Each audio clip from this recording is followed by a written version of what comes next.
Okay, shalom. Today we're dealing with Rabbi Akiva Eiger, Zatzal, who was literally one of the greatest Achronim of all time, one of the greatest Talmidei Chachamim of all time. And this is the fifth and it'll be the last in our series on the Noda B'Yehuda, the Chatam Sofer, and Rabbi Akiva Eiger. I would like to do is present some biographical material to get a sense of who he is. As we've done in previous times, we're going to do it through a PowerPoint. And then I'd like to take one discussion that has to do with Sukkah, so it will be preparing for Sukkahs, but also opens up a broader topic. I'm going to share the screen.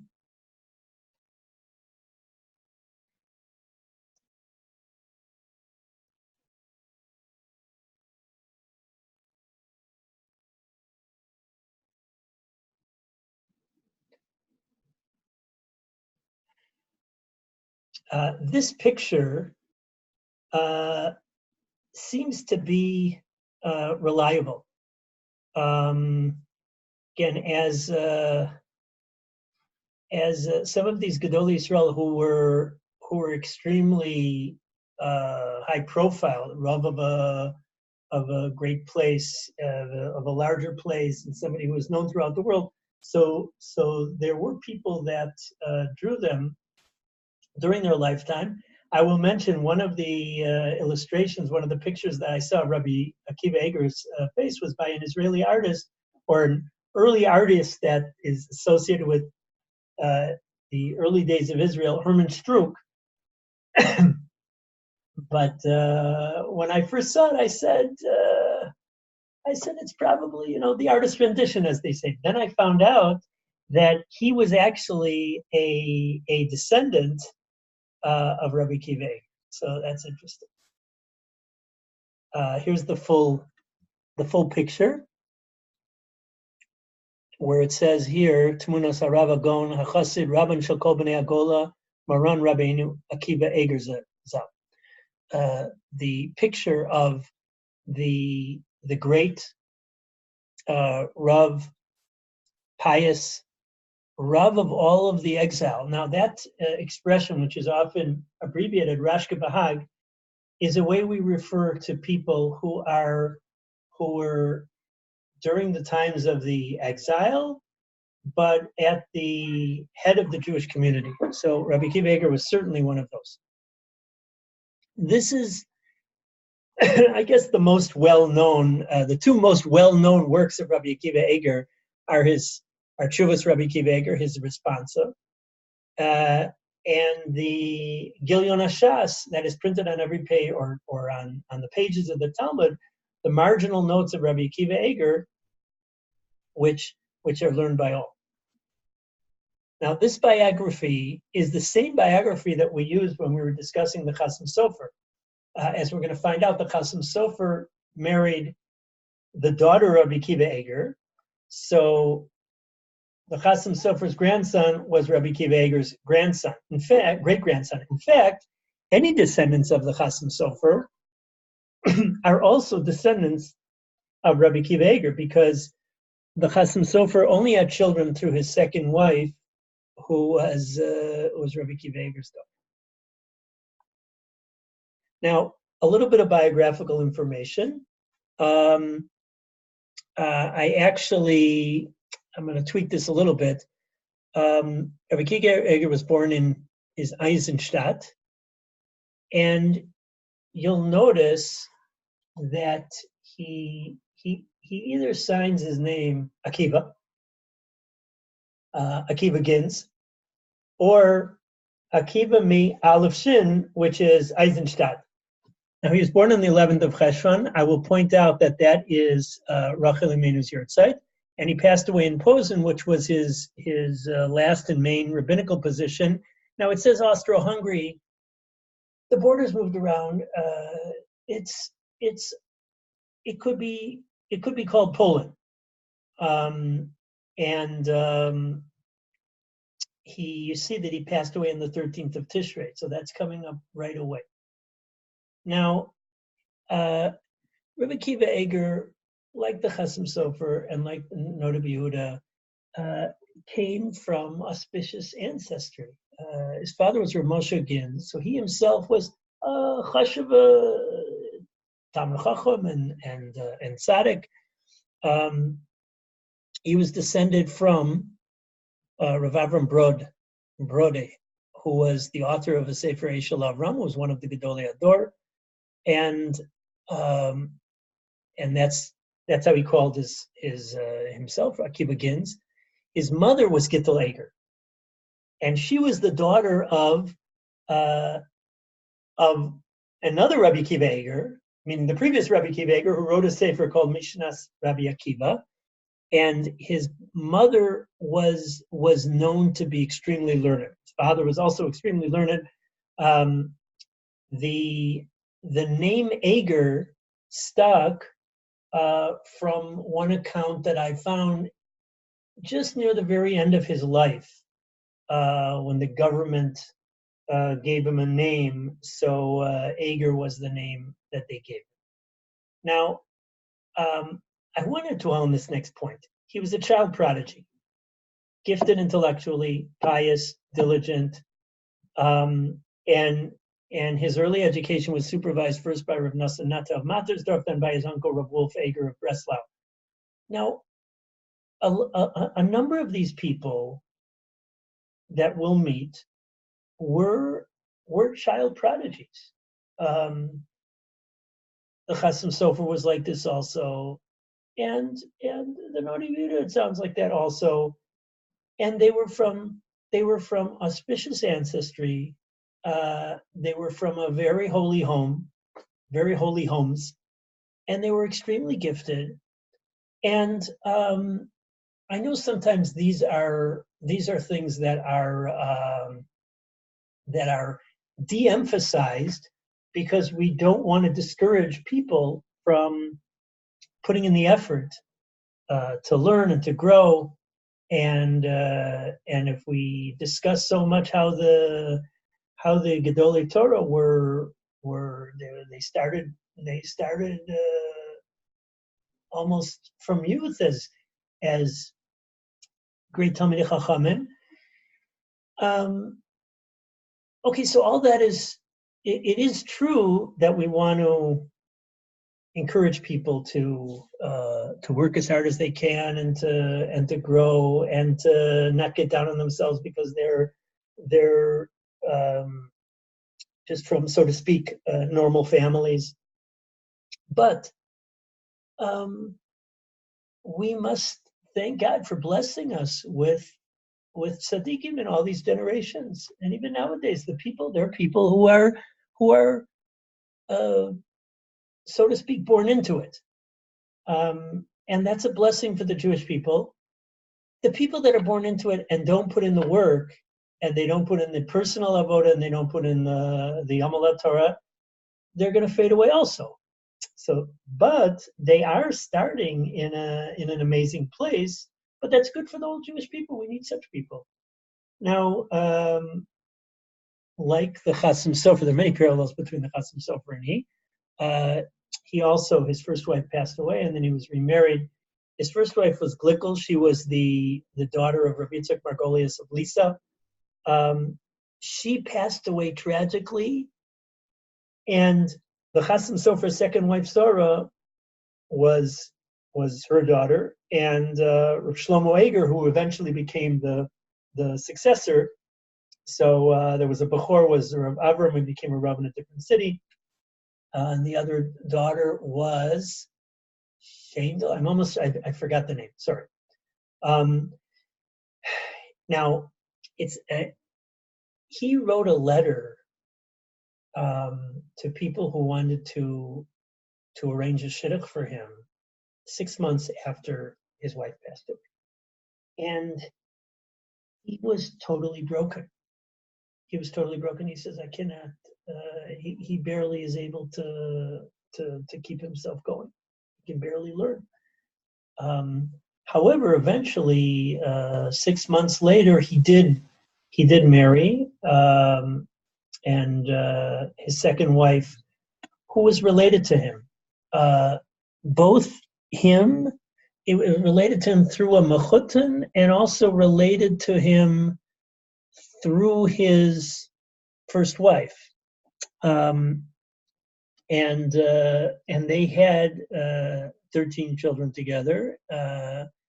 One of the interesting genealogical things is all the descendants of Rabbi Akiva Eiger, or probably tons of them nowadays. Now, very famous Rabbi Akiva Eiger's questions. I did not finish. I was going to write all of the different lashonos, all of the different formulations we have of Rabbi Akiva Eiger's questions. Tzarech iyun, one needs to look into this. Tzarech iyun gadol, one needs to look into this a lot. And Hashem Yair Einai, God should illuminate my eyes. He had many different formulations. One of the things I was going to do was going to go into the Gilyon Hashesh and just pull out the different formulations, the different ways that he refers to his questions. People regard Rabbi Akiva Eiger's questions as like one of the greatest things in learning. Many shiurim are based on attempts to try and answer Rabbi Akiva Eiger's questions. But then there's always this lingering doubt, but didn't Rabbi Akiva Eiger also think of that? And then if he asked a question, and if he left it with a question, so why didn't he answer it this way? So that being said, there is even a Sofer called Kushiyot Zatzumos of Rabbi Akiva Eiger, amazing questions of Rabbi Akiva Eiger, powerful questions of Rabbi Akiva Eiger. Rabbi Akiva Eiger was a folk hero. Rabbi Akiva Eiger, as I mentioned in our email, became a household name for a tzaddik and a Talmid Chacham. A tzaddik like Rabbi Akiva Eiger, a Talmid Chacham like Rabbi Akiva Eiger. Rabbi Akiva Eiger's had characteristics. Just a second. Oh wow, very nice. Okay. Anukia. Now, thanks, Ariel. The second.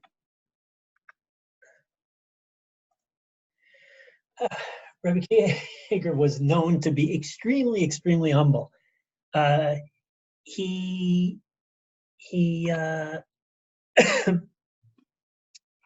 did not want to go into Rabbanos. He felt he had so many kashas in learning, and his reaction was this is my chelik of Torah. I don't understand anything. I don't understand anything. And his humility was of the style of somebody who simply doesn't think that he's anything special. He was a Rav, and he was one of the greatest rabbis of his generation.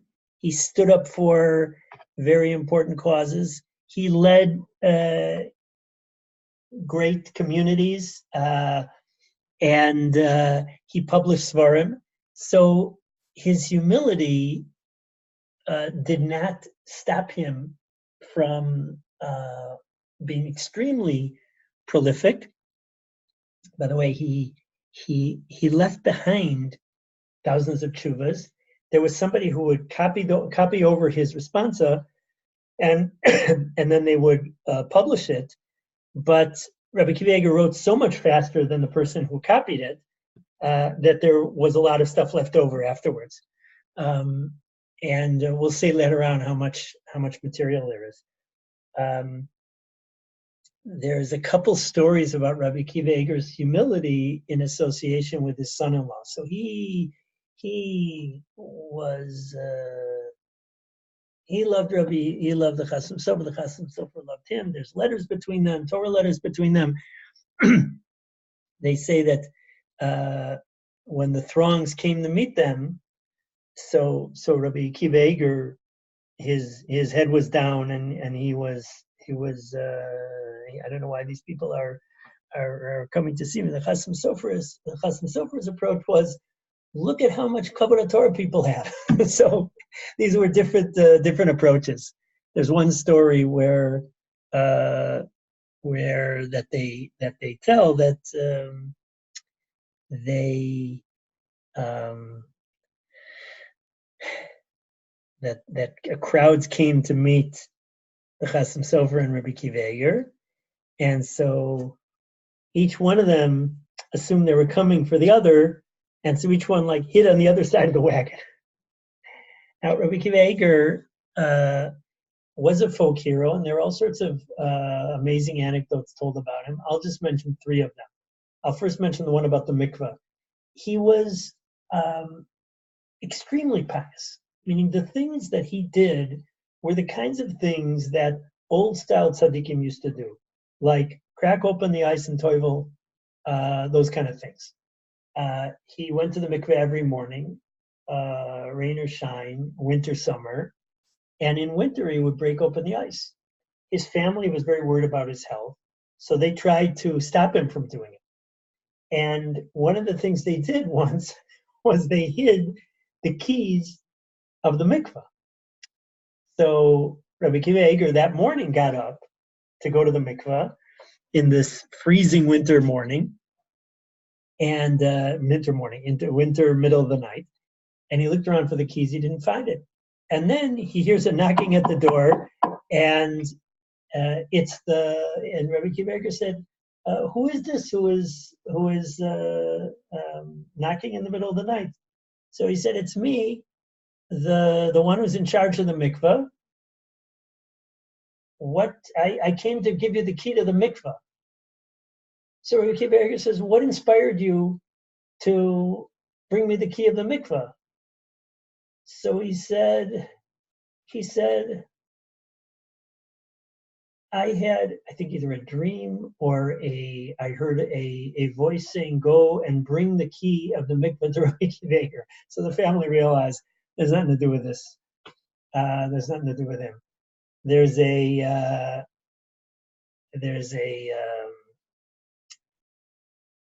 a fire in one of the communities that it was in. The city was and everybody was rebuilding. I think it was Friedland, and everybody's rebuilding. And Rabbi Akiva Eiger said, "Listen, we don't build on Shabbos." There was one fellow, sort of rich, powerful type, and he kept building on Shabbos.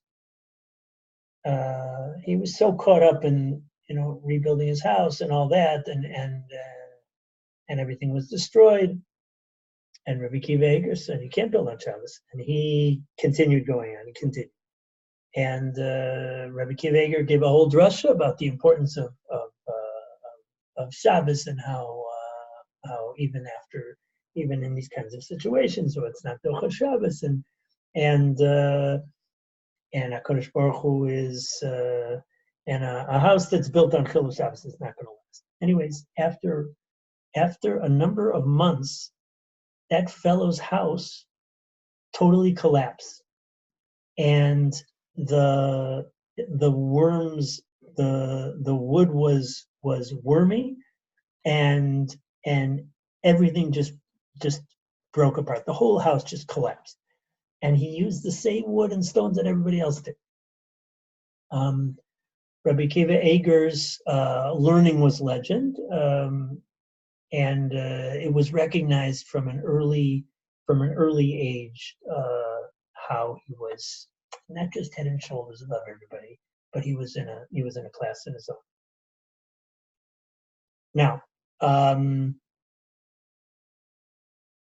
right. Let me just add about the Chatam Sofer and Rabbi Akiva Eiger. They lived almost exactly the same years. They were both these great combinations of Rav, Posek, Rav Perushim, Mekubal, but they're not. Rabbi Akiva Eiger is less known as that kind of a person, but wrote on all areas of Torah. Rabbi Akiva Eiger's halachic works, his things on Gemara and halacha, are much more well known than Chatam Sofer. Chatam Sofer has these Sifrei Drashas. Now, a little bit of his history. His father-in-law, his first father-in-law, was from Lissa, and so when he went to live by his father-in-law, so he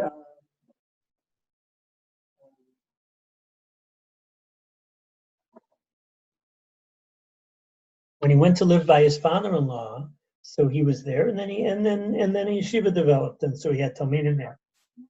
His first rabbanus, well, he was a dayan in a place near there for a while, but his first rabbanus was in a place called Friedland. He was there for, I forget the dates, about a decade or something like that. But his main rabbanus was in Posen. Posen is in the western part of Poland, the Austro-Hungarian Empire, and that's what he's most known for. He had, and this I was astounded to see what his great grandson writes, that there were thousands of talmidim. He of course was one of the greatest poskim, Shailos and Chuvas Rabbi Akiva Eiger. Here is just a list. There's something which is not Wikipedia. It looks like Wikipedia style, but it's called Michlol. It's much more well developed, and you see the different areas. This is a more comprehensive list of the things of Rabbi Akiva Eiger that are in print. So these are all of his Shalos and Chuvas, his responsa, Chidushim on the Shas, but also, again, a lot of them are marginal notes on the Mishnah, notes on the Shulchan Aruch, notes on the Rambam, notes on the Yerushalmi, notes on the Eliyahu Rabbah, which is one of the Achronim on the Shulchan Aruch, notes on Shailos and Chuvas Ginos Radim, along with his son Shlomo, notes on the Sefer Shara Melech, notes on the Turei Even, etc. Sometimes these things are published with the Sefer. Then there's all sorts of other things. The piece that we're going to be learning tonight is from a Sefer called Ginzei Rabbi Akiva Eiger, which then reappears in Rabbi Akiva, in a collection of Rabbi Akiva Eiger's things on Maseches Sukkah.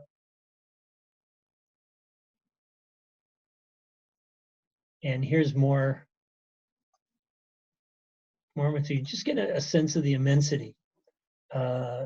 This is what I mentioned before. Kushiyot Satsumas, amazing or sort of powerful questions. 1,401 kashas on the Shas. These are the famous Gilyon HaShas, which has also been printed with explanations, his letters, and then gathering his works together. Again, he was extremely, extremely prolific. Now, the piece I'd like to do today, I got to through the Minchas Usher. So we are, I realized that even though, again, we're not focusing on the Minchas Usher, but I often, I see that I'm going to be using the Minchas Usher a lot to find interesting material in the Achronim. He has an article in Sukkah about if a person, it's a kind of a theoretical article. It's not the kind of a thing that Baruch Hashem most people are going to have to deal with. However, it is the kind of a question that brings out a very interesting discussion. What happens if somebody is not able to fulfill both Sukkah and Lulav? He has a tragic choice of either to fulfill Sukkah and not Lulav. Let's say the first day. And on the first day of Yom Tov, he can either be in one place where he's going to have a Sukkah but no Lulav, and another place where he's going to have a Lulav and no Sukkah. Again, these things unfortunately could come up nowadays in all sorts of special situations. So what's the story? So he has the whole article on this topic. At one point, he has a suggestion. Va'od yesh ladun b'zeh. De'im yekayim mitzvah sukkah nimtza mevatel mitzvahs lulav b'shei v'al taseh. if he's going to fulfill Sukkah, well, he won't be doing lulav. But he won't be doing lulav in a passive way, meaning he simply will not do lulav. He'll be, through his inactivity, not fulfilling the mitzvah of lulav. Aval k'sheyakayim mitzvah lulav. Let's say he goes to the place where there's a lulav and no sukkah. Nimtza bevatel mitzvah sukkah v'kum ve'aseh k'sheyochal v'yeshen chutz l'sukkah. He's going to be actively transgressing, not doing the mitzvah of sukkah, because he's going to be eating a meal outside the sukkah. He's going to be sleeping outside the sukkah. Va'adif levatel mitzvah b'shev yaltaseh milevatel mitzvah v'kum ve'aseh dechamur tvei. And it's preferable to not do a mitzvah in a passive way than to not do a mitzvah in an active way. So that's a suggestion. So that maybe the idea would be better to do mitzvah sukkah and not lulav, because then you're not fulfilling lulav will be totally passive. Whereas if you were to do mitzvahs lulav and not mitzvah sukkah, your not fulfilling sukkah will be active, because you're going to be eating a whole meal outside the sukkah. You're going to be sleeping outside the sukkah. That's the question. Now, the Pnei Yehoshua seems to hold that this actually is the case. The Pnei Yehoshua doesn't talk about the tragic choice between lulav and sukkah, but he talks about a din that appears in the Gemara, which is one of the halachas of sukkah, one of the first sugyas about yeshiva b'sukkah, about living in the sukkah, and that is shluchei mitzvah p'turim min sukkah. Somebody who is on a mitzvah mission, he's absolved from the mitzvah of sukkah. This is learned out, says the Gemara, from a chassan that's patur from Kriyat Shema, and we have a drasha for that. And the people that were involved, the Nosei Arono Shel Yosef, the people who were involved in Yosef's casket, so they were patur from mitzvahs korban Pesach. So in both of those situations, the Gemara discusses why we need two different drashas, but in both of those situations, osek b'mitzvah, somebody who was involved in one mitzvah, is patur min mitzvah, he's patur from another mitzvah. So the chassan was involved in the mitzvah of getting married, so he's patur from Kriyat Shema. And the Nosei Arono Shel Yosef, who were involved in the mitzvah of taking care of somebody who had passed away, so they were patur from mitzvahs korban Pesach.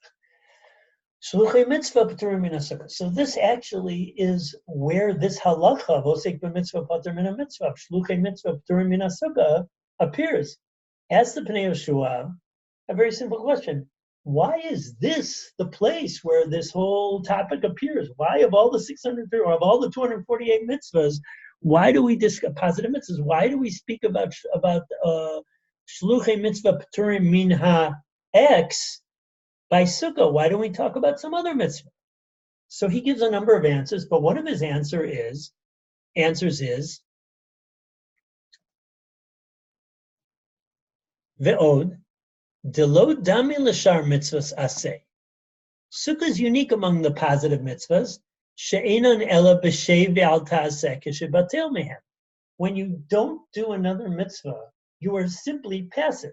If you don't put on tefillin, you just didn't put on tefillin. If you didn't blow shofar, you didn't blow shofar. You did inactivity. Mashein came b'sukkah. This is not the case by sukkah. Ikanami isura b'kum ve'aseh. There's also a prohibition, an active prohibition. Kishochel v'shoseh v'yashen chutz l'sukkah. When you eat, when you drink, when you sleep outside the sukkah. On sukkahs, you're not supposed to eat outside the sukkah. On sukkahs, you're not supposed to sleep outside the sukkah. So the chiddush of the mitzvah of the Mishnah is, the reason why Chazal teaches this din by sukkah is to tell us the chiddush that even though by sukkah you're going to end up eating outside the sukkah and sleeping outside the sukkah, actively transgressing the mitzvah, the positive mitzvah of sukkah, still shluchei mitzvah p'turim min sukkah, despite that. That's what the Pnei Yehoshua says. Rabbi Akiva Eiger does not agree with this. Rabbi Akiva Eiger had correspondence with another Rav. It was a Rav from a place, again, it's in that thing called Ginzei Rabbi Akiva Eiger, when they printed up letters of Rabbi Akiva Eiger, things that were written. So this is a letter to a Rav of a place called Brig, if I'm not mistaken. And he's replying to all sorts of things that Rav says. And by the way, the Pnei Yehoshua is also more or less a contemporary. B'Mishnah, Shluchei Mitzvah P'tur Min HaSukkah. Hikshem Malas Kvod Toraso, the honored rabbi asked, Behad Amrin and Shluchei Mitzvah P'tur Min HaSukkah, De'osek B'Mitzvah P'tur Min HaSukkah, V'yalfinan La Mechasan B'Pesach, that Shluchei Mitzvah are absolved from Sukkah. We learn it out from Chatam and Pesach. Sounds very much like the Pnei Yehoshua. Ha-hasam habe b'shevi al tasa, meshein came b'sukkah, de'achila v'sheina chutz l'sukkah, over b'asei b'yadayim. Meaning it's, the Pnei Yehoshua tells us what's the chiddush about Sukkah. But the Rav who was writing this asked it as a kasha against the Gemara, against the drasha. The Gemara says we learn out from a chassan who doesn't say Kriyat Shema. We learn out from that we have a pasuk for. We learn out from the Nosi Arona Shel Yosef that didn't offer the Korban Pesach. In all those situations, in those two situations, they just didn't do a positive mitzvah. They were involved in inactivity vis-a-vis the other mitzvah. But with Sukkah, you eat and you drink outside the Sukkah. That's a bigger transgression. Who says that you can learn out from Chassan and Pesach on the one hand to Sukkah on the other? Maybe only in situations whereby being involved in mitzvah A, you end up totally passively transgressing and not fulfilling mitzvah B. Only there we say it's osek b'mitzvah patur min mitzvah. But maybe in a situation like Sukkah, ask that Rav, who says that the Torah would say osek b'mitzvah patur min mitzvah. Maybe even though you're osek b'mitzvah, you're a shluchei mitzvah, you should still do sukkah, because not doing sukkah involves an active transgression. Kamod devuvur b'magen Avram delahachi mevarchim as-sukkah kol shiva. I apologize. I was going to check this out and I didn't check it out. So that magen Avram. Now. Rabbi Akiva Eiger disagrees. B'mechilas kvod Torato, I apologize. Shagag b'zeh, you're mistaken here. De'ein al achila iser klal shelo lechol chutz l'sukkah. There's no prohibition against eating outside the sukkah. Ela demutal alav l'kayem mitzvah saseh. It's incumbent upon you to fulfill the positive mitzvah she'eh achilas o b'sukkah, that your eating should be in the sukkah. B'meinu olech l'sukkah lechol b'achilos hasham.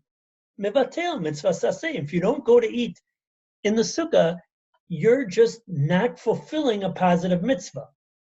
That's why you make a bracha over sukkah like any other fulfillment of a mitzvah. Meaning the mitzvah of sukkah is not to eat outside the sukkah, it's positively to eat in the sukkah. And that's why there's a birkas ha-mitzvah on Sukkah. What did Chazal say? Basukos teishvu shivas yamim. You should do the positive act of living in the Sukkah for 7 days. And if you eat outside the Sukkah, you're also just not doing the positive act of living in the Sukkah. Mashein came b'matzah. This is different than matzah on the 7 days of Sukkot, on the 7 days of Pesach, excuse me.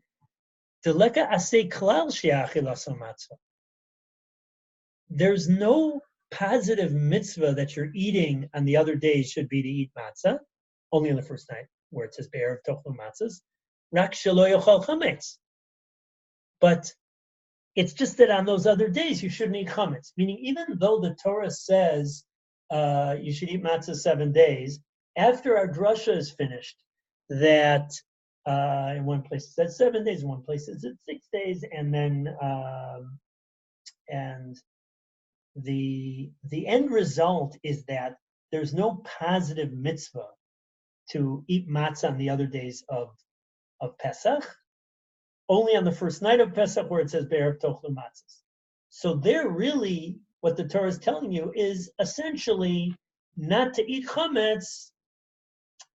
Your eating should be matzah but not chametz. But that's why we don't say a bracha over matzah on these other days. But we do say a bracha over Sukkah all 7 days because there's a positive mitzvah to eat in the Sukkah all 7 days, to live in the Sukkah all 7 days. Once again, even though you did an act of eating, your halachically categorized act was not living in the Sukkah. Because there is no halachically recognized act of eating outside the Sukkah. That's not what the Aveira is.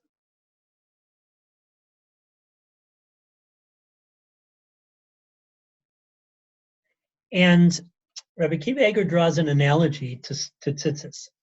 Mitzvahs tzitzis,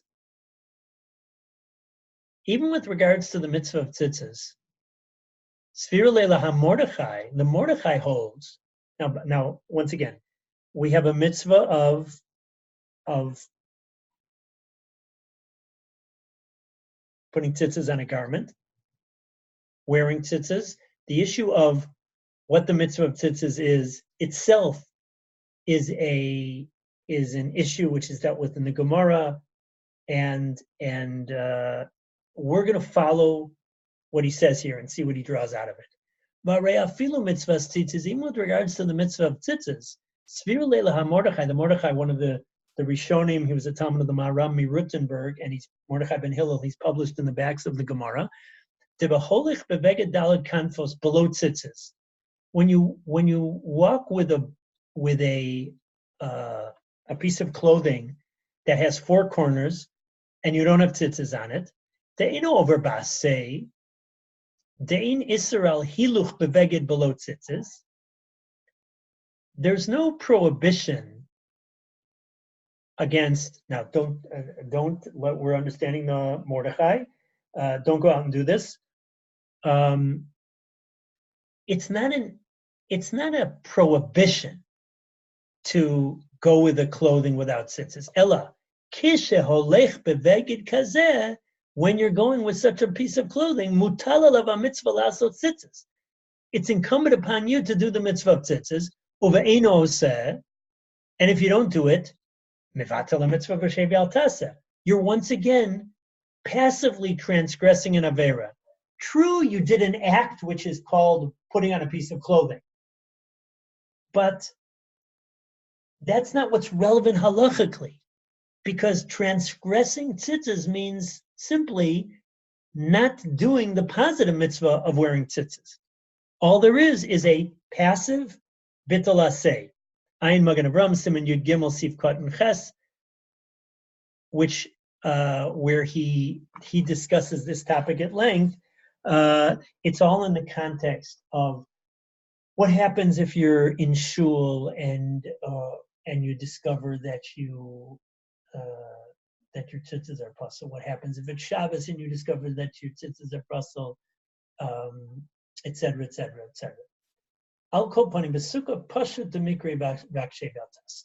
But no matter what you say about tzitzis, it's definitely the case by Sukkah that all we have by Sukkah is a shevi altasa,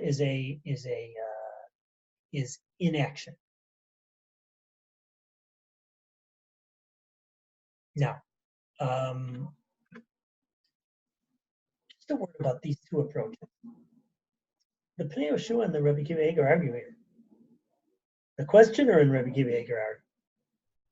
There's even a Tosfos. There's a Gemara that has a whole list of things where they're dinim d'Rabbanan that involve Chazal telling us not to do a mitzvah. Not to blow shofar on when Rosh Hashanah comes out on Shabbos and things like that. And along with the list is sadin b'tzitzis. What is sadin b'tzitzis? Sadin b'tzitzis is a linen garment and having wool tzitzis on it, which midoraisa is permitted. It's based on a hekesh, the fact that the Torah juxtaposed tzitzis and kilayim. But Chazal said, because we're worried that you will have linen garment and wool tzitzis on it, which technically is kilayim, and it's mutter only for the sake of the mitzvah of tzitzis, we're worried that you'll wear it in a situation where it won't be the mitzvah of tzitzis, and then it'll end up being a transgression. So Chazal made a takana that such a garment should not have tzitzis. So Tosfos there asks, wait a second.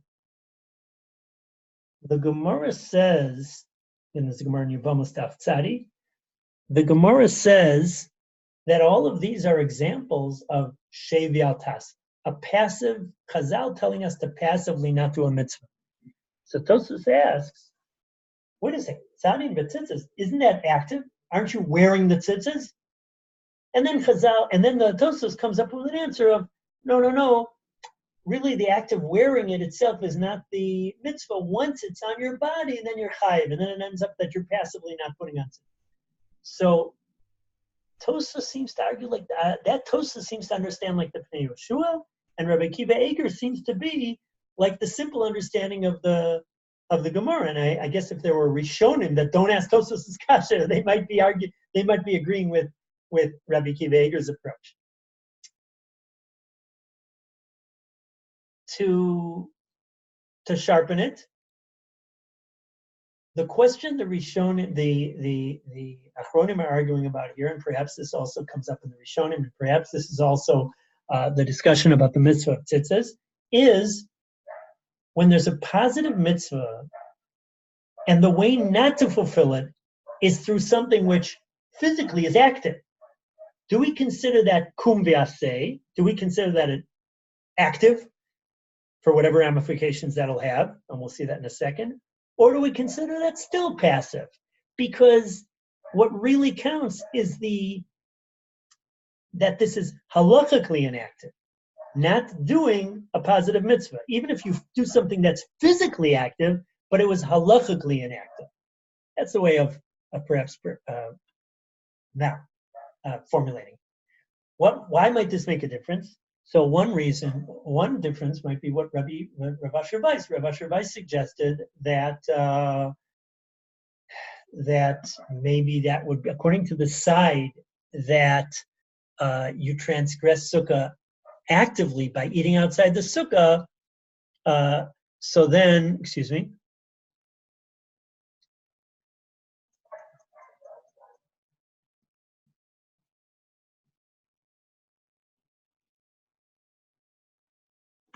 so then Sukkah would be the preferred mitzvah, because if you did lulav, you'd end up transgressing Sukkah. But Rav Asher Weiss brings, of course, Rabbi Akiva Eiger and others that learn differently. How much should you spend on a Sukkah? We say that there are limits to how much to spend on a positive mitzvah. But if Sukkah is something that is not just positive, but avoiding a negative, there aren't limits on how much to spend to avoid an avera. There are limits to how much to spend to do a mitzvah. But how do we categorize Sukkah?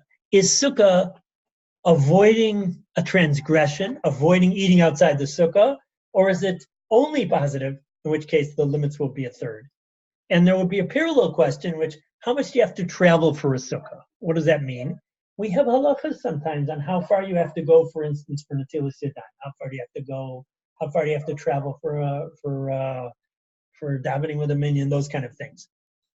There's a Minchas Chinuch. The Minchas Chinuch has an interesting chiddush that a sukkah that was made through a mitzvah abba be'avera, let's say a stolen sukkah, so it's still a sukkah. Just you don't fulfill a mitzvah with it. And barring the first night where you're obligated to eat inside the sukkah positively, because we have a hekesh, we learn out from the first night of Pesach when there's a positive mitzvah to eat matzah. We learn out to the first night of Sukkot when there's a positive mitzvah to eat bread in the Sukkah. But all the rest of the days of Sukkot, where you're not obligated to eat a meal. So the Minchas Chinuch says that if you were to eat a meal inside a mitzvah haba be'avera sukkah, a sukkah that was made about through an avera, so that would be considered eating inside the sukkah, and therefore not a transgression. And then you'd be totally okay. However, the Sharei Yosher of Shimon Shkab actively argues with him, and he says that would be okay if the mitzvah of sukkah was to avoid eating outside the sukkah. But that's not the case. The mitzvah of sukkah is positively to eat in the sukkah. So you didn't do that either. And so you still have to go get a different sukkah and make sure you fulfill the mitzvah properly if you're going to eat meals. Meaning there's no heter to eat meals. So again, the Minchas Chinuch seems to be assuming that the focus on sukkah is more to avoid eating outside the sukkah, whereas the Sharei Yosher seems to be in Rabbi Akiva Eiger's direction when that sukkah is merely a positive act. And even though, again, and there's a number of reasons to argue with that Minchas Chinuch he has, but one of the things that he emphasizes is that the mitzvah of sukkah is purely a positive act. That's what I wanted to share with you on that topic. The one thing I wanted to underscore was how similar these three great people that we did in this series are: Rabbi Akiva Eiger, the Chatam Sofer, and the Noda B'Yehuda. They were both in similar areas of the world: Germany, Austro-Hungary. They were all around people. They were leaders. They were Rabbanim, Rashi Yeshiva, authors, poskim. Their Shilas and Shuvas. These are three very, very significant books of responsa: Chatam Sofer, Noda B'Yehuda, Rabbi Akiva Eiger, and they were also these combinations of tzaddikim and chachamim, so to speak, off the charts tzaddikim, and while being great super intellectuals. Anyways, it was a zchus to do this series. I'm still working on which I want to do for the next series of Achronim. The two directions I was going to go in, and it's not a matter of either or, but which I do first. I want to do a series, God willing, on the commentaries on the Shulchan Aruch. Who were those people? The Shach, the Taz, the Magen Avram, etc. Who were very early Achronim. A second thing I would like to do is some of the Sephardi Achronim that were extremely prominent in the whole Jewish world, especially the Chida, the Ben Ish Chai, and then in our generation, Rav Ovadia Yosef. The question is just which I plan on doing first. A couple other things that are brewing is I would like to do, God willing, Rav Chaim Soloveitchik and some of his Talmidim. And I would also like to do from Poland the Avnei Nezer, the Sochachover Rebbe, who was kind of a parallel phenomenon in the world of Polish Jewry of a certain approach to conceptual learning. I haven't decided yet. Our next chabur is going to be after Sukkah, so God willing, I'll let you know. Anyways, thank you for joining.